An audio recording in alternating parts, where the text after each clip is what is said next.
हर dictator को या हर फौजी ऑफिसर को या आर्मी चीफ को हर दौर में बड़े ज़बरदस्त नमूने मुयस्सर रहे हैं, हर दौर में बड़े ज़बरदस्त उनको तारीफ़ें करने के लिए खुशामदी जो है वो मुयस्सर रहे हैं।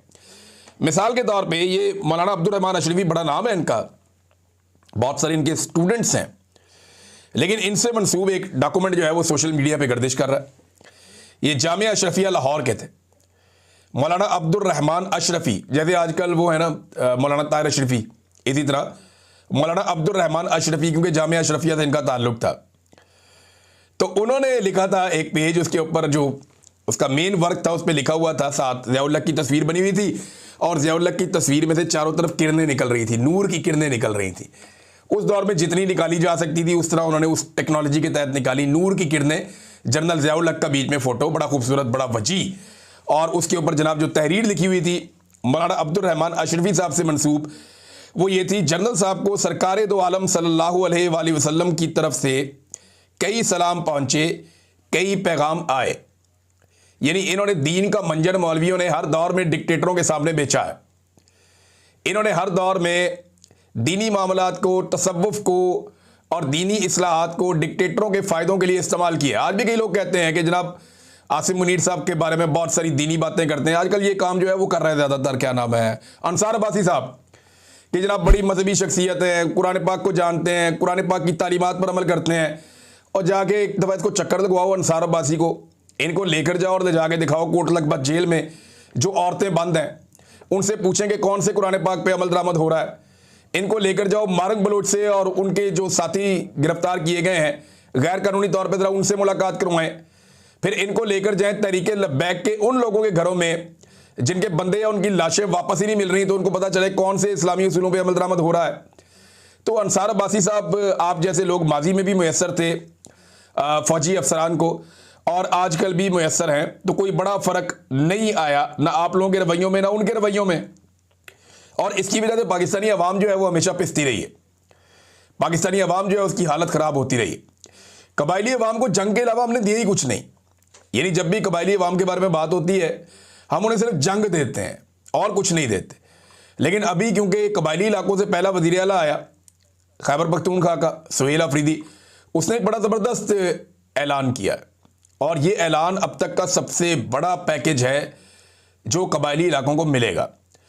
और इसमें इमरान खान साहब के विजन के मुताबिक उन्होंने कहा जी 1000 अरब रुपए का तारीखी मंसूबा हम शुरू करने जा रहे हैं कबायली इलाकों में। वहाँ पे नए स्कूल बनेंगे, कॉलेजेस बनेंगे, टेक्निकल इंस्टीट्यूट बनेंगे, सड़कें, पुल और साफ़ पानी के मंसूबे बनेंगे, नौजवानों के लिए स्किल डेवलपमेंट और ट्रेनिंग प्रोग्राम्स होंगे, रोज़गार बढ़ेगा, पुलिस रिफॉर्म्स होंगी, जदीद तरबियत होगी और सिक्योरिटी सिस्टम आएगा भी पुलिस को। उन्होंने लेटेस्ट वेपन और गाड़ियाँ और चीज़ें इन्होंने फ्राहम की हैं खैबर पख्तूनख्वा ने। फिर जदीद अस्पताल, क्लिनिक्स और मोबाइल हेल्थ यूनिट्स वहाँ पे कह रहे हैं जी हम लेकर जाएंगे। स्पोर्ट्स कम्प्लेक्स और ग्राउंड्स तामीर किए जाएंगे ताकि खेलों को थोड़ी सी तकवीयत मिले खैबर पख्तूनख्वा में। फिर माशी इस्तेहकाम के लिए कह रहे हैं जी नए कारोबारी मराकज़ और तरक्की के नए मौके हम पैदा करेंगे। ये 1000 अरब रुपया लगाने जा रहे हैं। फिर तवानाई पे बताते हैं जी transmission line, feeders, solar system और सोलर ग्रिड, ये सारी चीज़ें वो ये कहते हैं जी हम लेकर जा रहे हैं कबायली इलाकों में, ताकि कबायली अवाम की जो महरूमियाँ वो दूर हो जाए। अब उनको जंग ही देनी है सिर्फ कि उनकी मादनियात उठानी है, तो वहाँ पे जंग जारी रहे, जैसे सूडान में है। सूडान में तो मामला साफ है ना, वहाँ पे जंग इसलिए है कि वहाँ से सोना निकालना है। लेकिन दुनिया में जहाँ पे भी मादनियात होती है वहाँ लड़ाई हो जाती है। तरक्की याफ्ता ममालिक के अलावा पूरा अफ्रीका आप उठाकर देख लें, कॉन्गो से सोना निकालता था फ्रांस, और भी कई मुल्कों के लोग आते थे वहाँ से सोना निकालते थे, और ये बड़ा लंबा अरसा कई दहाइयों तक वहाँ से सोना निकालते रहे, ड्रिजेस लगा के बहुत बहुत बड़ी मिकदार में सोना वहाँ से लेकर गए। पूरा यूरोप अमीर हो गया, इतना सोना लेकर गए वहाँ से कॉन्गो से। तो कॉन्गो में हमेशा एक ग्रुप दूसरे ग्रुप से लड़ता ही रहा है। जो सोने की गाड़ियाँ थी या ट्रक था जो उन्हें लेकर जाते थे, उनके रास्ते में कभी रुकावट नहीं आती थी, एक दूसरे को वो मारते थे, जानवरों की तरह उनको हथियार भी फराहम किए जाते थे।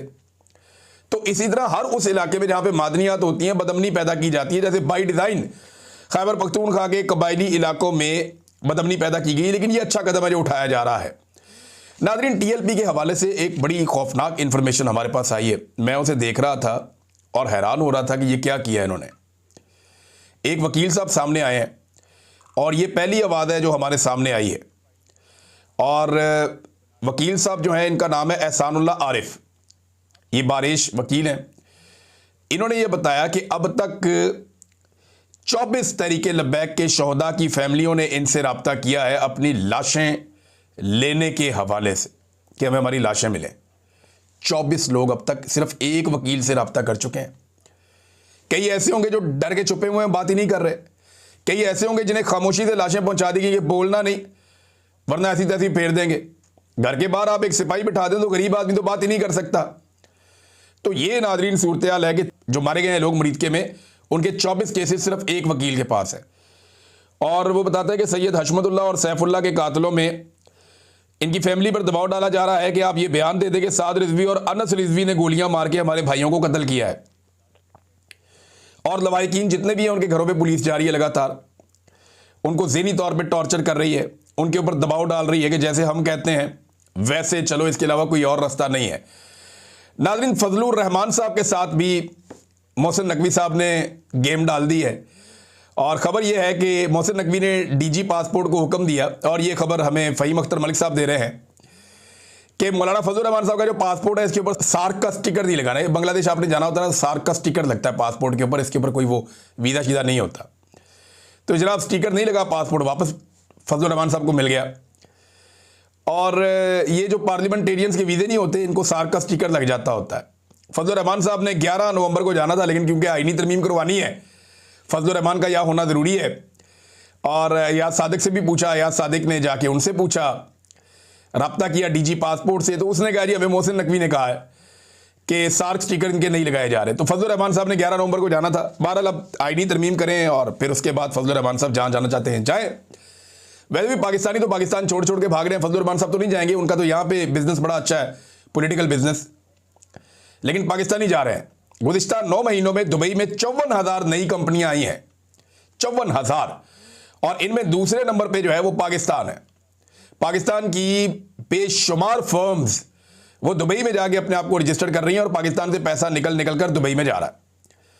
और ये पाकिस्तान, इसीलिए ये साफ आपको नजर आ जाता है ना क्यों ये आदादोशुमार आ रहे हैं कि 51 साल की पाकिस्तान की कम तरीन सरमायाकारी हुई है। उसका रीज़न एक ही है ना, और वो यही है कि पाकिस्तान से लोग पैसा लेकर निकल रहे हैं।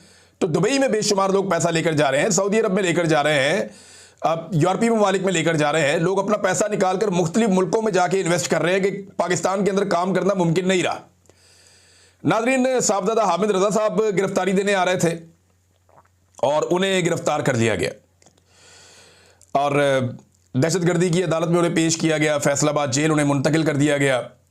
साहबजादा हामिद रज़ा साहब ने भी इमरान खान साहब से वफादारी निभाई है। हालांकि पाकिस्तान तहरीक-ए-इंसाफ के नहीं है, सुन्नी इत्तेहाद काउंसिल उनकी अपनी जमात है, लेकिन उनकी बहनों पे, रिश्तेदारों पे, सब पे मुकदमात हुए, सबकी ज़िंदगी तंग कर दी गई, उनकी फैमिली को बहुत परेशान किया गया। लंबे अरसे से वो इमरान खान साहब से वफादारी निभा रहे हैं, ताल्लुक़ निभा रहे हैं। हालांकि साहबजादा हामिद रज़ा वो शख्सियत हैं जिनके एस्टेब्लिशमेंट के साथ कभी भी बुरे ताल्लुकात नहीं रहे थे, लेकिन उन्होंने अपने ताल्लुकात बहुत बिगाड़े एस्टेब्लिशमेंट से, इस नज़रिए के ऊपर कि इमरान खान जो बात कर रहे हैं वो ठीक कर रहे हैं।